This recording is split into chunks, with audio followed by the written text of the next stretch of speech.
Tonight on CBC Vancouver News. Soccer's all-time scoring leader calls time. I could have never imagined the career I've had. She's the GOAT, always will be. She's somebody that's paved the way for women's soccer in this country for so long. Burnaby's own Christine Sinclair says farewell to Team Canada. Plus, asking for more time. Every aspect of the business has become more challenging, and it is more challenging now than it was in 2020. Canada's premiers want Ottawa to extend the deadline for federal loan repayments for small businesses. And with the push on to expand transit, why has one Lower Mainland city said no to a bus-only and dedicated HOV lane? This is CBC Vancouver News.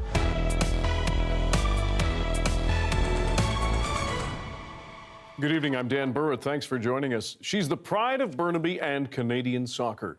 Christine Sinclair has announced she is retiring from the women's national team. Belle Puri now with a look at the world's all-time leading global goal scorer. To win it for Canada! Christine Sinclair has led a storied career. I could have never imagined the career I've had, and I could have never imagined where this sport is now compared to where it was when I was, growing up or when I first joined the national team. Christine Sinclair! In 23 years, Sinclair has played in 6 World Cups and 4 Olympic Games. 22 years in the making. When she led Canada to gold in Tokyo, it was a triumph on the world stage and in her hometown.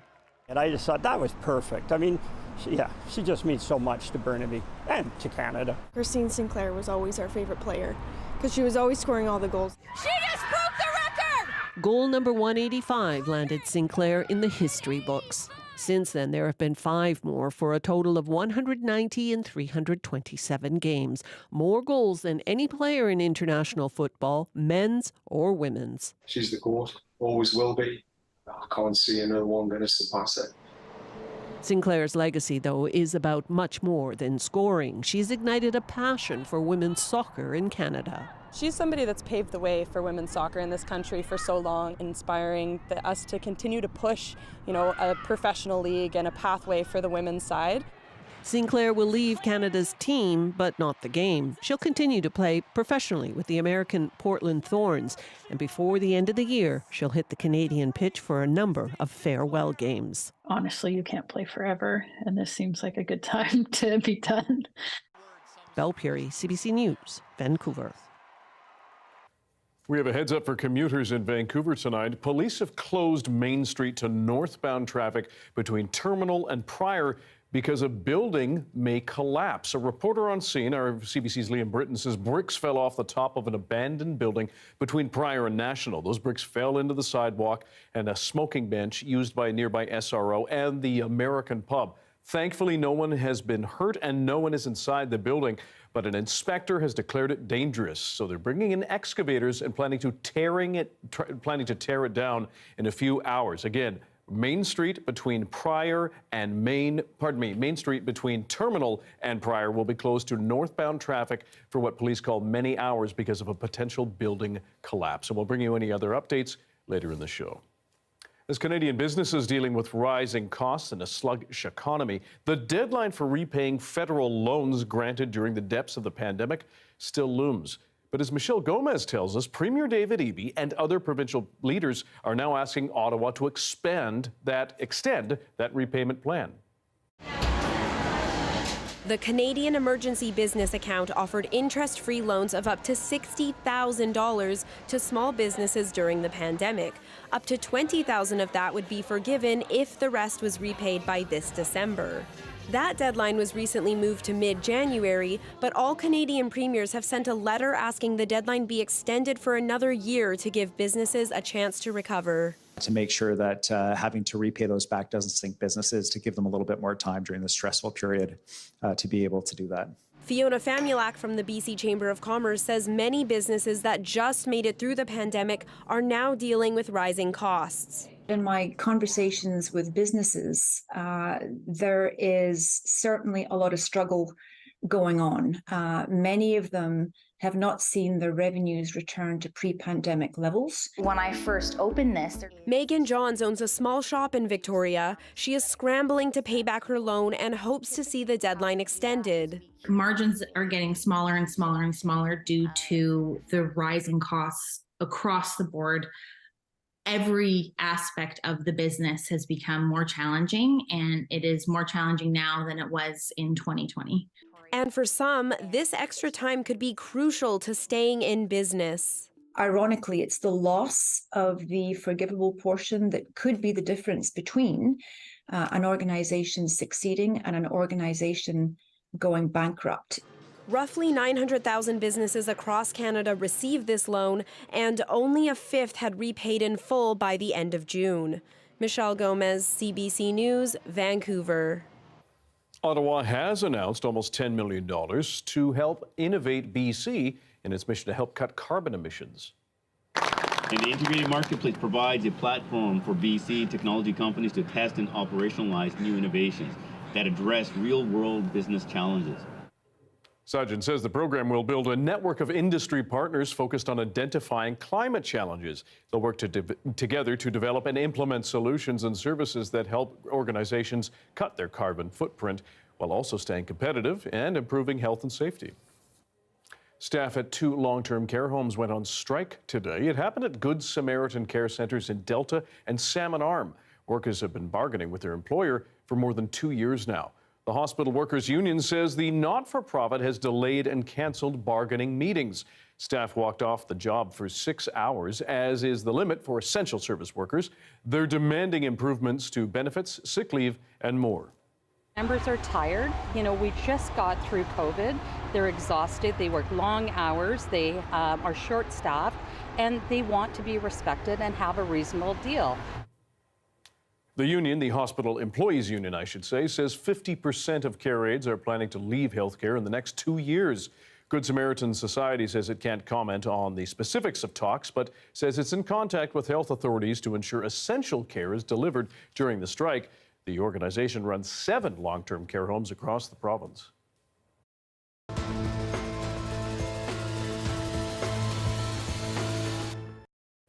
At the beginning of this year, Metro Vancouver mayors shared their wish list for $20 billion in new transit investments over the next decade. But as Justin McElroy shares with us, Richmond is now complicating that planning process. Everyone in Metro Vancouver wants more transit, except this city. So here's what's going on. The TransLink Mayor's Council wants to build 5 new rapid buses across the region. Here, here, here, here, and here. But they haven't decided which ones to prioritize. And it could be politically dicey because it involves taking away parking spaces from cars and potentially even full lanes. So TransLink asked city halls to pass motions showing just how much they love transit. And every single municipality involved passed motions saying they support at least the basic principles of the plan, except Richmond. This week they voted no, rejecting both a bus-only lane and a dedicated HOV lane, which probably puts an end to that line. But what about the other 4? Well, this week the mayors will meet to decide which ones they'll start making dedicated plans for. But then they actually need the extra money from higher levels of government. And that could take a bit longer than waiting for a bus at commercial GBC. Justin McElroy, CBC News, Vancouver. Earlier this week, as Justin told us, we explained that Port Coquitlam councillors rejected a proposed childcare facility after several people in the area spoke against it, citing concerns about parking, property values, and the potential dangers of bears. But it may get another chance. The mayor says he will now use his authority to overrule council and force a new vote. There are also some, legitimate concerns around how the child care center would fit into the neighborhood. But in reviewing those concerns, I don't believe that those are obstacles that can't be overcome. Those concerns were voiced by 9 residents last week, but West says that childcare is a priority for the city, and the proposed daycare will be discussed again during Tuesday's council meeting. A Vernon ultra athlete has finished an epic endurance race equivalent to 20 Ironman triathlons combined.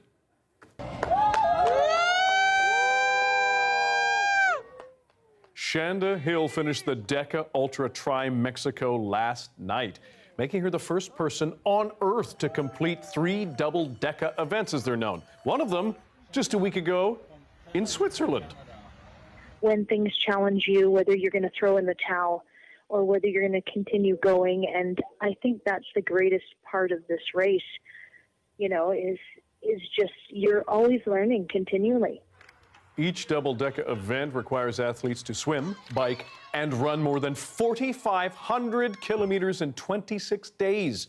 Her latest win also means she holds the world record for the most long-distance triathlons completed in a calendar year. She's expected to return home next week, where friends and family hope to celebrate her historic win. No kidding.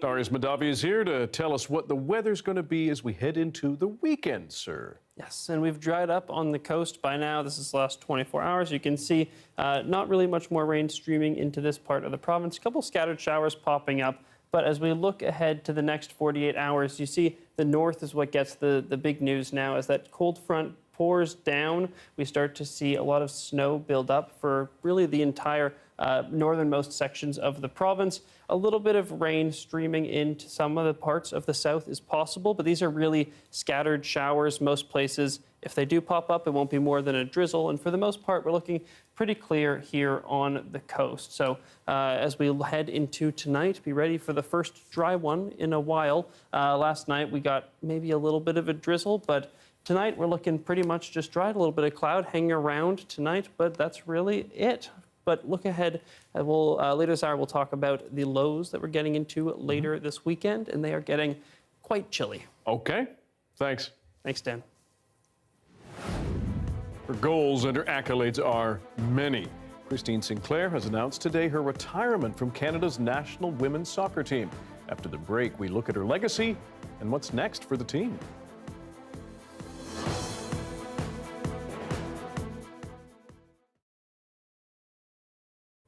And hello to everyone watching our commercial-free live stream. Thanks for being here.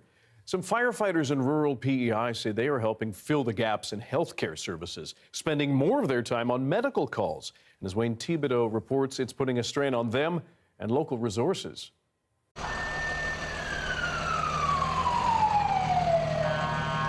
Volunteer firefighters here say they're going full tilt, trying to keep up with the number of medical calls they have to respond to. They say Island EMS simply can't keep up. All our members all work. So if they get a call, they have to drop everything they're doing at work, run down to here, hop in the unit, go do the call. Donnie Aiken is not only the fire chief, he's also a retired paramedic. He says they used to respond to about a dozen medical calls a year. This year, that's up to 43, with 10 weeks left to go in the year. It could be 20 minutes, could be a half an hour, it could be an hour, it could be 2 hours. Then go back to work. So some bosses are getting a little upset with employees being gone for so long on calls, and it also puts a drain on the firefighters. It also puts a strain on the town's finances. Firefighters get a small stipend every time they respond to a call. Those costs have increased by nearly $11,000. Aiken worries it could also impact patient care. It ultimately could cost somebody their life, especially if there's a motor vehicle accident or if there's a major house fire or even somebody takes a cardiac arrest if the immediate medical help is not there for them. People in the area say this is part of a much bigger issue, the lack of healthcare services in Eastern Kings. The hospital behind me, its emergency department closed back in 2009.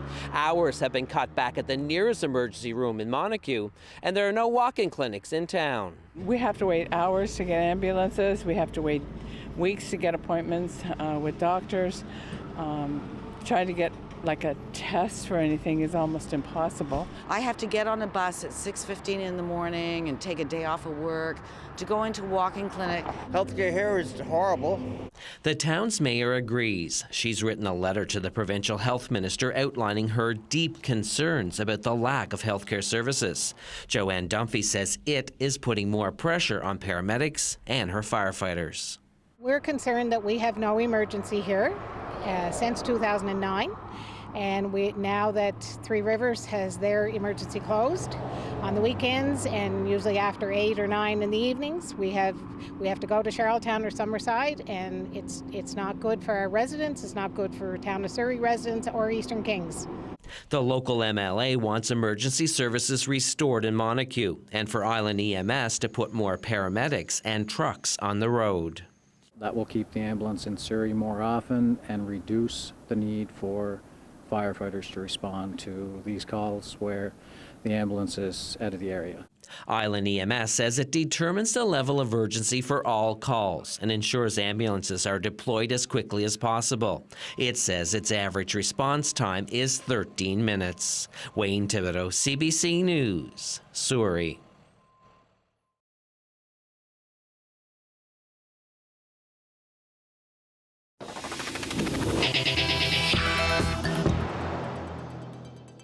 Back to our top story now. Soccer legend and Burnaby's own Christine Sinclair has announced her retirement from Canada's national women's soccer team. She's the all-time leading scorer in international soccer. In 2020, the CBC's Michelle Elliott spoke with Sinclair about her 185th goal. You said that goal 185 had kind of been on your mind for the past year leading up, and I'm just wondering, what still stays with you from that moment? I definitely have the picture of the ball hitting the back of the net and just this sense of relief because I play team sport, and the goal record was definitely something that was like weighing on myself, something that my teammates were bringing up, something that the media was asking every time there was any interview, and I didn't want it to be the focus come the big games, the actual games that qualified us for the Olympics. So it was a relief to get it over with, and very special to be able to celebrate it with my teammates. And what is For more on Christine Sinclair, we're now joined by Carrie Serwetnik. She's a former player on the Canada women's national soccer team as well, the first woman inducted into Canada's Soccer Hall of Fame, and the founder of Free Kick FC and Equal Play FC. Carrie, Christine has played with Canada's national team for decades now. When you watch her on the pitch, as we have for many years now, what stands out for you? What made her so good? Well, she's just amazing, right? In terms of goal scoring, her first touch. I mean, in terms of a personal experience, I roomed with her many years ago when my career was at its end, and super quiet person, but on the field, I've never seen someone score so many goals. It can practice, and in every angle that seems impossible, over the shoulder or the side, this, like some awful balls. And I think that, to me, as a player, what really stands out is, like, I'm sure many people have watched the game over the years. We don't have attractive style play, and we didn't for many decades, right? We didn't have sort of the coaching staff that brought in possession style soccer. And so it was always a bit rugged, it was chaotic, it was, long balls over the top. But somehow, because Christine Sinclair is such an amazing force and player, she was able to take, the balls from the garbage and from the mud and find something extraordinary from that. She did that for years and years and years. And it really wasn't until John Herdman stepped in to try to change the style of play for the team. And so for her to be the leading scorer in the world with kind of the team we had is to me personally what is extraordinary about it. You look at her accolades, and it's such a long list. Olympic gold medalist, 2-time bronze medalist, CONCACAF champion, 14-time winner of the Canada Soccer Player of the Year award. You mentioned it, though. There's a quiet quality, and perhaps it's a magic and a strength to her off the pitch. What accounts for that, do you think? I mean, I can't really tap into her psyche right now, right? But she has sort of this quiet presence that's like a little bit uncomfortable, because she's so private, and you don't know what's going on there. But I think for the players around her, that's a force that kind of drives in this expectation for high standard. But I think that's where she really brought in her professionalism. Is like, no, like, we have to raise the game higher and higher and higher. And I think that her leadership kind of fed that mentality. right? You know, and I think the fact that she's so quiet was endearing to Canadians, right? You know, like she never got into trouble in terms of like things that she said and things that she did, right? Yeah. So that quality's lasted like 24 years on the national. Yeah. With occasional flashes of fire, as we've seen on the pitch, perhaps remembering 2012, et cetera. And Garry, what will Christine's retirement mean for the women's national team moving forward, do you think? Well, I think it takes immense leadership to step down right before the Olympics. So I imagine her age, like people are just whizzing around her at high level speeds and just maybe knowing she's a step behind now, right? I mean, that's just a human aspect to it. And for her to step down and it allows another player in our country who is obviously very talented to be on the national team to step up and have their career, you know, shine, you know, and so it will be good for the team, you know, in the long run, because we need more future Christine Sinclairs, right, to develop their game. And she's going to be around. She's going to be helping with Project 8, with the new Pro League. She's going to probably have some kind of coaching position. And I'm sure we'll be talking about her for decades. Garry Oak, former Canada national women's team soccer player. We appreciate your time and your perspective. Thank you. Thank you. Most Canadians take their phones or laptops to the repair shop when there's a problem. But is your data completely safe? The answer after the break.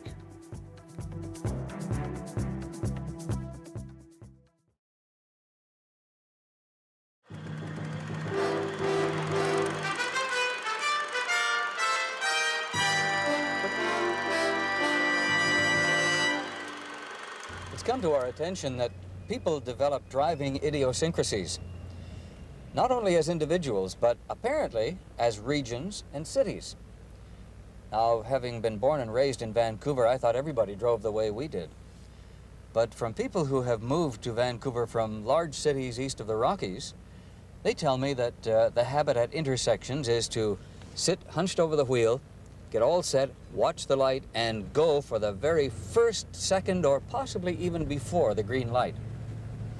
However, when they move to Vancouver, they find that people heading for the same intersection from the other direction very often go for the last of the green light, the first of the yellow light, and sometimes right through the reds. So if you happen to be from Eastern Canada and are used to jumping on the green light, look out. There may be a car heading straight for you. Let's see if we can find some infractions. Aha, the light turns yellow. The first car too close to stop, but the second fudges his way through. And here there are so many cars running the yellow light that 2 cars are left stranded in the intersection trying to turn left. They make it on the red light.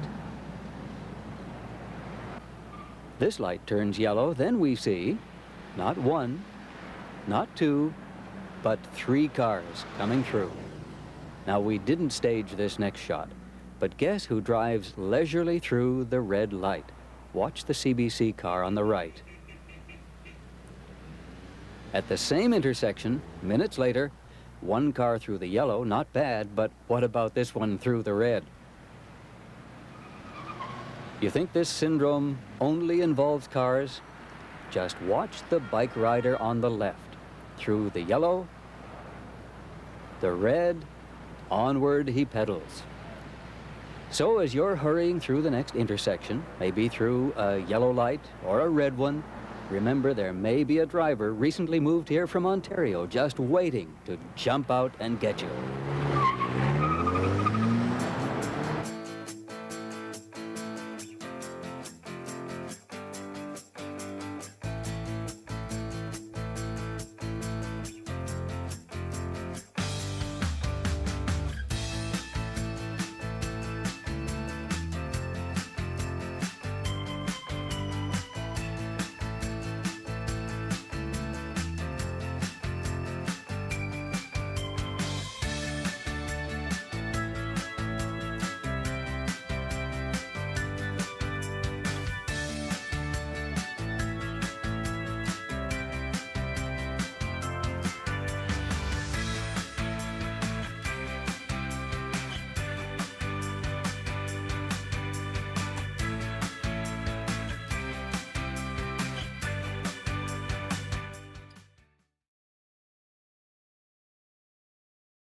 Many Canadians have taken their phone or laptop to a repair shop when there's a problem. But what most don't know is technicians could be snooping around while they fix things. CBC Marketplace put tech repair to the test, and they discovered that more than half of the repair shops they documented accessed private data. More now from the CBC's Asha Tomlinson. For our test, we hired models who took some intimate selfies so we could load them up on laptops and smartphones. Hi, Professor Khan. Hi, nice to meet you. Then we headed here to the University of Guelph. Professor Hassan Khan and his grad students installed secret software which tracks whether technicians snoop on us when we take our devices in for repair. Across all these different types of service providers, snooping is happening. That's what Khan found in a study he published last year. Your private stuff doesn't always stay private.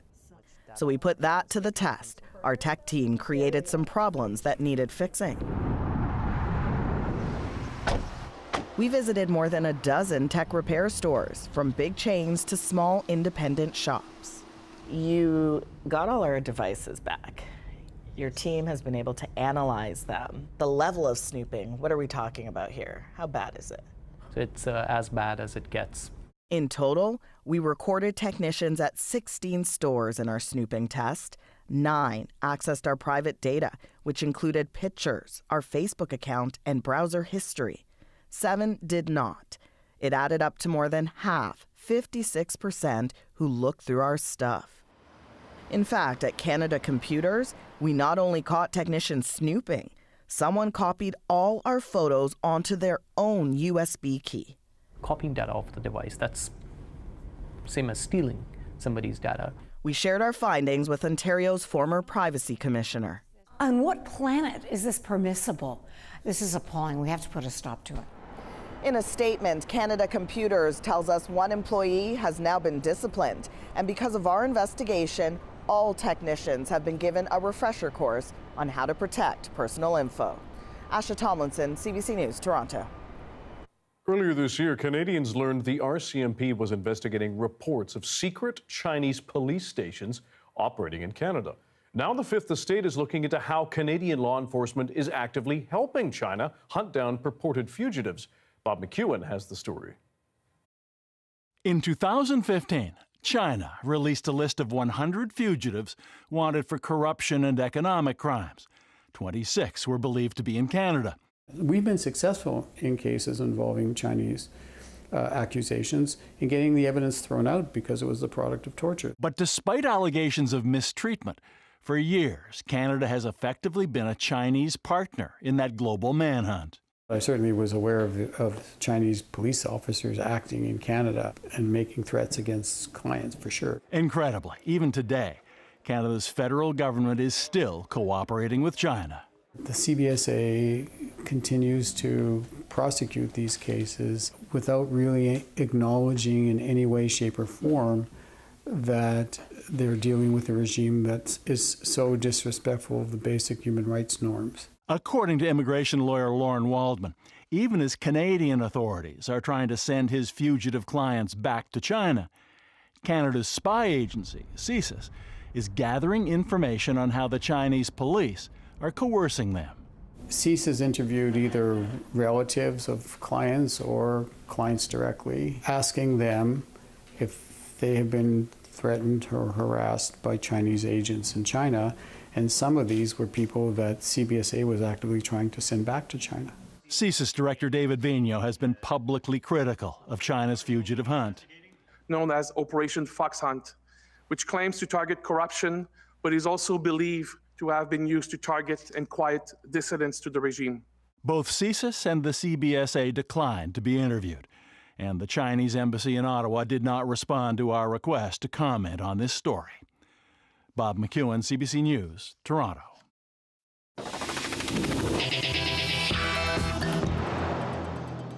Truckloads of aid are stalled at Egypt's border with Gaza, all of it desperately needed inside that besieged territory. Meanwhile, there's a big development about the 200 hostages Hamas took to Gaza after it attacked Israel nearly 2 weeks ago. Senior correspondent Susan Ormiston has the latest from the region. Judith Runnan and her 18-year-old daughter Natalie from Chicago were visiting relatives at a kibbutz when Hamas militants attacked. The two were kidnapped and forced to Gaza. Tonight, nearly 2 weeks later, they were released for humanitarian reasons, according to Hamas, perhaps because of medical issues. Back in Israel, their release is raising fresh hopes that more of the 203 people brutally captured will be freed. But on the Egyptian-Gazan border today, only disappointment after the UN's top diplomat made an urgent dash to the Rafah crossing to press for aid to Gaza, which failed. It is impossible to be here and not to feel a broken heart. Days after an agreement to move in water, food, and medicine, not one truckload has rolled into Gaza. The Rafah crossing remains closed, mired in complicated negotiations. We are now actively engaging with all the parties, actively engaging with Egypt, with Israel, with the US, in order to make sure that we are able to clarify those conditions. The blockages include who screens the trucks, who gets the aid, and what's included. The UN insisting a supply of fuel is critical to power hospital generators. As the humanitarian crisis deepens, Israeli politicians are still signaling a ground invasion of Gaza, but there's no more clarity on when. There's no disputing the Israeli military is gearing up all day. We've seen military equipment barreling down that road, troops and fuel trucks closer toward Gaza. We're not allowed to go any further than this point, as the defense minister has told troops massing closer to Gaza that they'll soon see the inside of Gaza. But tonight's hostage release may complicate the timing, with fears that a ground war could seriously threaten the safety of other hostages. Susan Ormiston, CBC News, Jerusalem. The tension surrounding the war is leading to some difficult conversations for adults as well as children. As Deanna Sumanak-Johnson shows us, some students are calling on their schools to do more to lead the discussion. Toronto teen Leor Marcus has many relatives in Israel. He says his family was rocked when Hamas militants attacked. But when the 16-year-old returned to school, no teachers or administrators were talking about it. I was pretty shocked to walk into school and have absolutely no acknowledgement of it even happening at all. Across the city, another 16-year-old who says he'd welcome any conversation in school, even an uncomfortable one. Yusuf Ahmed is Muslim. He says he's experienced Islamophobia at school before. Now he says he feels he can't voice concern for civilian deaths in Gaza. As this thing was going on about Palestine, we wanted to discuss it in a more formal way, but I felt like we had to kind of hide our perspectives, hide our religion, because we're getting kind of targeted by other people. The Toronto District School Board, which both teens attend, said in a statement it is focusing on the mental health and well-being of students and staff. School boards across the country are trying to figure out how to talk to students about the war in the Middle East. No easy task, and something that's on the Prime Minister's mind too. Everyone is scared of what this means right now in terms of whether you can send your kids to school safely or whether you're going to be harassed. Just outside of Toronto, the York Region District School Board has organized Zoom sessions with clinicians from the affected communities. One of the things we want to ensure is that no person feels that they could become a victim by attending the session. So we have ensured that there's an anonymity in that you cannot see who's attending the sessions. As for Yusuf Ahmed and Leor Marcus, they're writing an essay and an email to their school board, young but determined to get across their feelings about a war far away that feels very personal. Deanna Sumanak-Johnson, CBC News, Toronto. The tiny worlds living the base of a tree trunk. After the break, more on Garry Oaks and their role in Vancouver Island ecosystems. Stick around.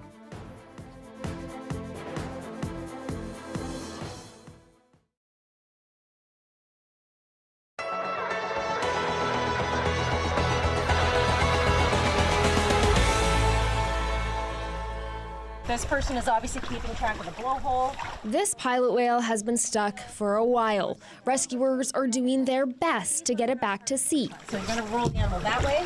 Luckily, it's just a drill. A lot of people are so passionate and they just want to jump in, they want to help these animals. And really, like many other things dealing with wildlife, you have to be highly trained so that we don't have any accidents happen. This whale is inflatable, but at 5 meters long and filled with water, it's comparable to what people could come across in the wild. This training really was about teaching people how we know what to do for the animals, how do we know if they're healthy or not, and what do we actually do? How do you move a 2-ton animal?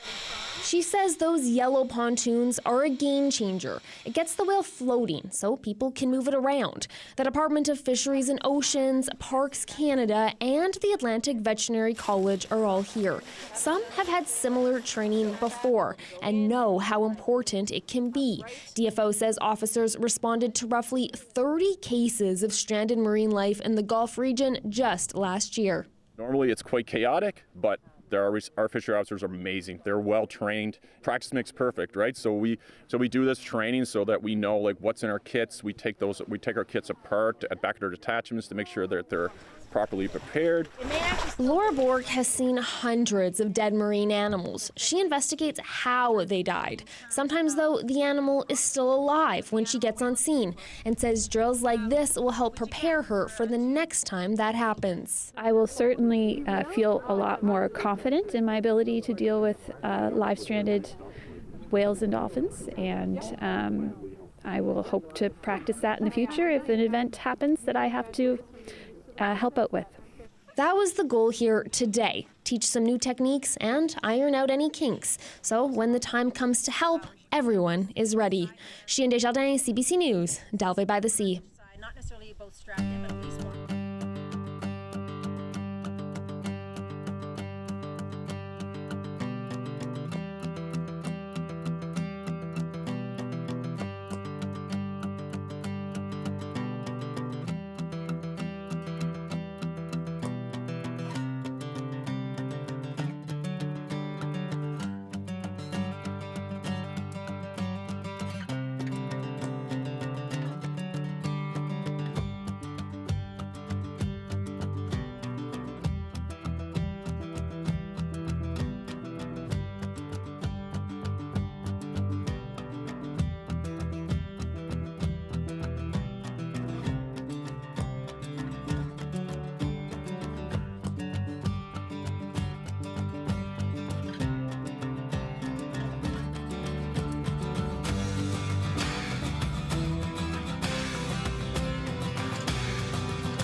Hey, I'm Johanna Wagstaff. And hi there, I'm Rohith Joseph. And we're asking for 10 minutes of your day to go through the 10 things that the UN recommends we can all do when it comes to climate change. Please don't leave. No. And also, the things aren't new.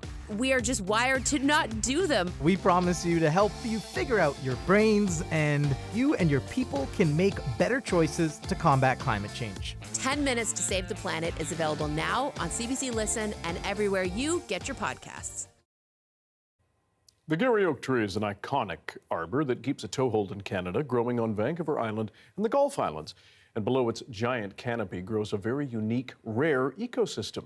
In this Creator Network special, we take you back to the spring sunshine and the special world of the Garry Oaks. Hello everyone, I'm Connell. And I'm Emily. And we are a couple of plant nerds currently standing in our favorite place. This is a Garry Oak meadow. There are roughly 700 different types of plant species within the Garry Oak ecosystem, and today we're gonna go find some of our favorites. Before we show you any flowers, I have to show you this tree. It's the Garry Oak. The Garry Oak is the only species of oak that's native to British Columbia. Its range in Canada is limited to a very narrow strip of eastern Vancouver Island and the Gulf Islands. You can tell they're Garry Oaks by this thick greyish bark, usually partly covered in moss. They also have these distinct twisted branches, and I always think they look like trees you see in horror movies. They're a really invaluable part of this ecosystem. Their mossy trunks provide cover for insects, which are then food for songbirds. Their leaves are food for caterpillars. It just goes on and on. You can find them in abundance around the Victoria area, with some of them likely to be around 400 years old. Okay, Garry Oak, we love you, but let's go find some flowers. The meadows right now are a tangled web of flowers. You can see a number of species: sea blush in pink, western buttercup in yellow, and this purple flower, the camas. Camas is the star of these meadows, and you can see it really stands out with this vibrant purple color. It's actually a member of the asparagus family, and you can kind of see that before they open up. Looks a little bit like it, right? Once they flower though, they have this beautiful star-shaped flower, which is usually a dark blue and purple. They really dominate the Garry Oak meadows because of their height. Some of them can grow to over 1 meter tall. Oh my word, I've just found my favorite flower in all of the meadows. It's the shooting star. You can usually see them bunched together in little groups. And what's so interesting about them is the way they need to be pollinated. They're pollinated through something called buzz pollination, where the bee has to vibrate its wing muscles and shake the pollen loose from the flower. Only certain native species of bees are able to do this, and it's an example of how over thousands of years, native plants and animals of southern Vancouver Island have evolved to live in a symbiotic way. A great example of this is with a white flower that covers this meadow, the death camas, and a tiny little bee called the death camas minor bee. As I'm trying to set up to get some shots here of these minor bees, let me tell you a little bit about the death camas. As you can see, it has these yellow and white colored flowers with a round top. Now, I talked about the camas earlier. Well, despite their similar names, death camas is not closely related. The bulbs of both plants can be easily mistaken for each other, which can be a problem because camas bulbs are edible and death camas bulbs are not. All parts of the death camas are poisonous, with dire consequences of eating them to both us and the animals. The poisonous compounds produced by death camas have been found in both their nectar and pollen, so it's a no-go for most pollinators, except for this one. It's the death camas minor bee, and this bee specializes on eating the death camas flowers. It is possibly the only bee that can tolerate its toxins, and you can see it going from death camas to death camas. It is so cool to see the interconnected relationships between these species here and the Garry Oak meadows. Without each other, they could both go extinct, and we would lose 2 amazing species. There are hundreds of these relationships going on in the flowers around us between insects, birds, mammals, and these plants. This right here is chocolate lily, and if you come across chocolate lily, it stinks. Chocolate lily smells like garbage or dead things. That one actually wasn't too bad. I smelled worse, but still. Most flowers have a scent, and they do this to attract pollinators. Flies love the smell of awful things. So as a fly is going around the meadow, they can't help but come to investigate the chocolate lilies. As they investigate the chocolate lilies, they pick up some of their pollen and off they go to spread it around the meadow. I absolutely love how they stand up high above the undergrowth on this long stem, and they have these big green leaves as well. And the flowers, oh my word, they look a bit like lampshades as they point downwards towards the ground. You don't see brown flowers very often, but they do have this beautiful speckled pattern. They can be easy to miss, but you can usually find them in patches underneath or around the Garry Oak trees. You can find Garry Oak meadows in a couple different places, from these expansive meadows to the rockier, more coastal meadows, where the flowers can be slightly different. I'm looking for some of those more tiny flowers that you find here in these rocky outcrops. Let's go see what we can find. This is yellow monkey flower. It has this beautiful bright yellow and these red dots that presumably act like a little runway to get the insects inside. This one is the blue-eyed Mary. They're only around 4 millimeters in length. Here's my finger for scale, so little. They have a lot of color. They're purple on top, blue underneath, green leaves, and a red stem. You can see them usually on mossy, rocky surfaces and patches. This is sea blush. You see it covering Garry Oak meadows, really distinctive with that pink ball of flowers on top and the green stem. Unlike the tiny flowers we've seen, they can get fairly big, and they can actually reach over 20 centimeters. There are too many plants here and I want to show you them all. So let's go find our final plant. It's really special and in a secret location as it's one of Canada's most endangered. That is golden paintbrush, and it's only really found on a couple of tiny islands off Victoria. I can't believe I get to see it like this in full bloom. Golden paintbrush is such a beautiful plant with a really striking yellow color. This plant is so endangered. It's probably one of only about 5 wild populations left in all of Canada. Really important for me to see this plant here because This is a plant that almost went extinct in Canada, and honestly, it could still go extinct. Many of the other species that live in this ecosystem are also listed as endangered. In total, it's going to be well over 100 species. These flowers and meadows are so important. The Garry Oak ecosystem has been identified as a hotspot of biological diversity. And here in British Columbia, it's the most biodiverse terrestrial ecosystem in the province. It's never been so important for us to share and celebrate these magical meadows. And they really are magical. I mean, we've seen so many different flowers today, and there are still so many more. Like, we barely scratched the surface. And that's what makes this place just so exciting and cool. These flowers are so precious and in many cases listed as endangered and therefore legally protected. It means we have to be careful and respectful in the meadows at all times of the year, making sure we don't trample or pick any of the plant species. The only exception to this is for the Indigenous peoples, who continue to steward and utilize the meadows today as they've done since time immemorial. Thanks so much for watching.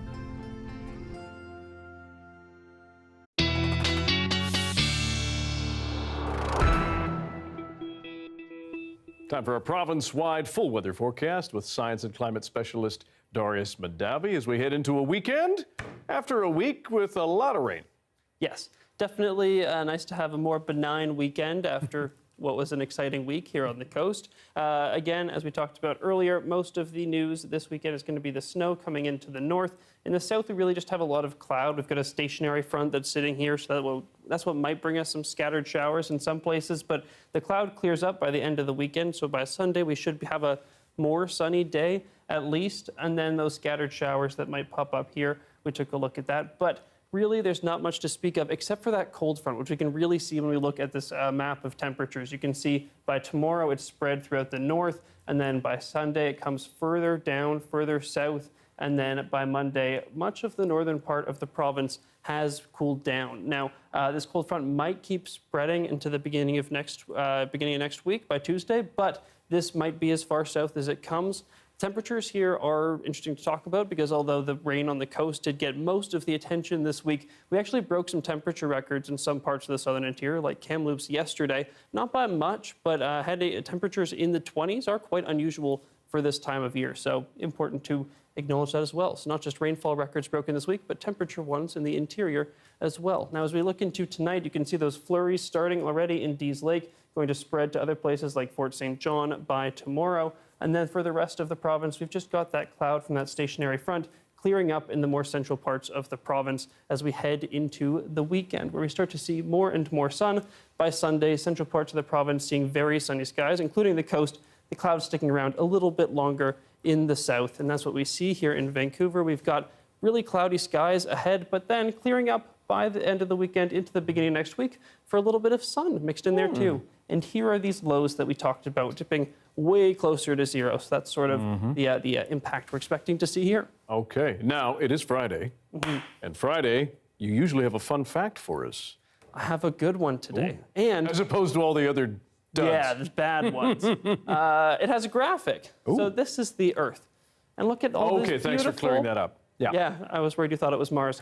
Look at all these beautiful blue oceans, which is why we often think of Earth as a water planet. And it makes sense. Most of the surface is covered in water. But a water planet isn't super accurate because it's only when you look at the surface that it really counts, because the Earth, turns out, is quite big. And so if we zoom in even on the deepest part of the ocean, this is Challenger Deep in the Mariana Trench just south of Guam, 11 kilometers deep. That's pretty much it. And then that's only when you look at that compared to the actual size of the Earth, the radius of the Earth, which is closer to 6,400 kilometers, 0.2% of just the radius of Earth. So cut Earth in half, that's how much the ocean makes up, which means if you were to shrink Earth to the size, I have props for this one. Props and graphics? Size We're getting spoiled. Of an apple, it would be like if you just spritzed it. That's how deep the ocean is. That's it? Not deep at all. You can't even see it. I really can't. No. So that's really it. And if it was that small, it would also be extremely smooth. We're talking about as smooth as a pool ball. So all these mountains that we see here in beautiful Vancouver, nothing. You wouldn't feel them at all if you ran your hand across it. And so the Earth... I'm not sure I care for that. I know, right? Oceans are deep, mountains are big, but not really. Thus concludes your poetry session. Thank you. Thanks, Darius. Have a good weekend. The largest Indigenous film festival in the world is on this week in Toronto. For the 30,000 people who will attend Imagine Native, every screening can be a window into a different culture or experience. And as Eli Glasner explains, for two young Canadian animators, it's also a break into a notoriously tough industry. Growing up, Kaylee Lightning and her sister Kira loved cartoons like Sailor Moon and Adventure Time, but the Cree artists didn't see themselves in those worlds. Then they took a trip to an Indigenous film festival. Going to Imagine Native kind of, I think, was just that final push I needed to see that people like me were making these amazing things, and that I could too. The Film and Media Arts Festival opened their eyes to a world of Indigenous films, animation, and interactive games. We see a lot of interplay between genres and mediums, and that's kind of the nice thing with Indigenous creators. There's no boxes. The sisters dove in, creating their own game, but there are a lot of barriers in animation. Only 3% of directors are female, while only 4% of animated features have lead roles for women of color. This is the most dangerous part. But a new program from HBO Max, Warner Brothers, and Imaginative is trying to change that with opportunities for underrepresented voices. When they got the news they were accepted. It was huge. To just see that we could succeed in this big of a way was really wild. Who's gonna teach us? This is the result, an animated adventure where knowledge of the past is part of a fight for the future. My cookum always said there are beings who can help us. For the writer, it's a way to share her teachings. This hopeful, spiritual worldview of like where nothing is ever really gone. And a start in a new industry. Yeah, it definitely opened up a whole world. All these things that are so valuable to our cultures being more accessible to younger generations means that those kids are going to grow up more closer to their identity and who they are.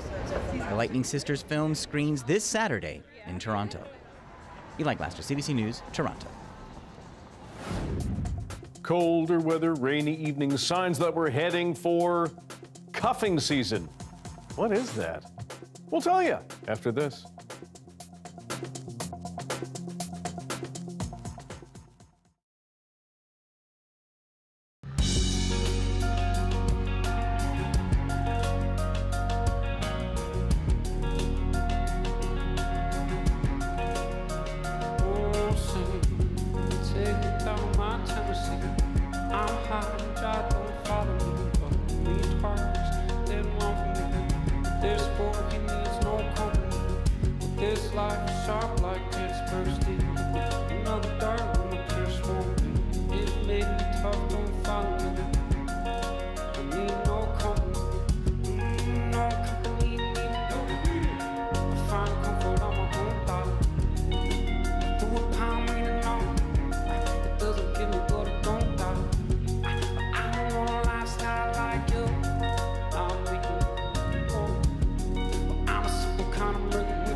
Feminist horror has been around since films like Carrie and The Craft, but it's having a moment once again with new films like Midsummer and Don't Worry, Darling. This morning, host of CBC Radio's The Early Edition, Stephen Quinn sat down with an expert to find out how feminist horror bucks the trend of past scary films. One of the things I found most compelling about Midsommar is that it breaks a lot of the conventional rules of horror. For instance, it's set in broad daylight in a pristine, sort of pastoral Swedish landscape. But more than that, we're sort of following Dani, who's that character that you just played, right? Yeah. And she's going through a very traumatic experience. And the film makes us sort of sit with the process of grief and grieving. And because Dani sort of does that with a group of women who sort of keen and wail with her, as an audience, we're kind of encouraged to sit there and go, it's really uncomfortable to sit with and express grief. Kelly is a feminist horror scholar from Qualton Polytechnic University. She'll be part of a panel at the Vancouver Horror Show this year entitled Villains, Vixens, and Victims. You can hear the full interview from the Early Edition online at CBC Listen. Well, 'tis the season for baking treats, making chili, perhaps watching football under the couch, on the couch, under a blanket, there we go, as the rain hits the window. Activities that can be double the fun when you share them with someone else. This is called cuffing season, when single people look for a romantic partner to spend the colder months with. Our Marie's cats hit the streets and asked people in Vancouver if and how they participate. I'm in Vancouver today, and we're asking people, is cuffing season real? Is cuffing season? Do you know what cuffing season is? Is that where you smell your own fart? No, it is. I didn't know there was a season for it. Just the two of us. So you wouldn't participate in cuffing season? Not really. I'm more of a committed kind of person. In the summer, you have multiple dating prospects, and in the winter or fall, you choose one person to hunker down with, and then when it gets warm again, you ditch that person or you add more people to your roster again and integrate that person into like a multi-partner scenario. A lot of my friends, when summertime comes around, they want to get rid of their wintertime partner and look at the perspectives out there. Now, the study has shown that in Vancouver, people are leaning away from this dating habit and they're looking for more serious long-term relationships all throughout the year. What do you have to say about that? It sounds like animals hibernating or something. Back when we were hunter-gatherers, it was advantageous to have a partner to be warm with during the winter months. You weren't aware of what cuffing season I had no idea. Never done it myself. Have you, Caroline? Well, I'm going to keep that to myself. I think cuffing season is more kind of like, I don't know, cute for fun, and some people want more serious stuff. Can't waste your time when renting so much money. I don't know. I'm not against it, but I don't know if it's real for me right now. How about you? Hey, I'm cuffed. I'm cuffed. Whoa, I'm cuffed. Every season's cuffing Every season. I'm an all-season cuffing season guy. So if there are some people out there who use cuffing season as incentive to get a little bit more intentional with someone that they already have genuine feelings for, there can be a positive to that. Somebody like me cuffing seasons all the time, so, you know, that just is what it is. But I speak for myself. So you're looking for more long-term, serious relationships? I mean, I wish, right? But, you know, it's hard out there. The settling component of cuffing season, I think that that's the problematic part. You talk to me about how important honest communication is. I think for that kind of thing especially, it's very important. Because you're going to say bye-bye to them in the spring. And they want you want them to know that. But open, honest, and kind communication is going to go a very long way, whether that means till the end of the season or the rest of your life. Just the two of us. Dropping them in spring. Caroline doesn't play. Finally, a world-famous Australian turned 50 today. No, not Koala Springs or Priscilla, Queen of the Desert, or that guy Hugh Jackman. It's the Sydney Opera House. Take a look. No ordinary birthday party either. A laser light show lit up the building, which even amid darkness and flashing lights is one of the most instantly recognizable in the world. It was opened October 20th, 1973 by Queen Elizabeth II. Construction had already begun 14 years earlier. The design was chosen from 233 proposals. Now an estimated 10.9 million people visit every year. Happy birthday. Thanks for being with us tonight on CBC Vancouver News at 6. You can watch this newscast on CBC Gem, our free app, as well as on YouTube and our website, cbc.ca/BC. Janella Hamilton will have your next local news at 11 o'clock, right after the National. Good night. Enjoy your weekend. Stay safe.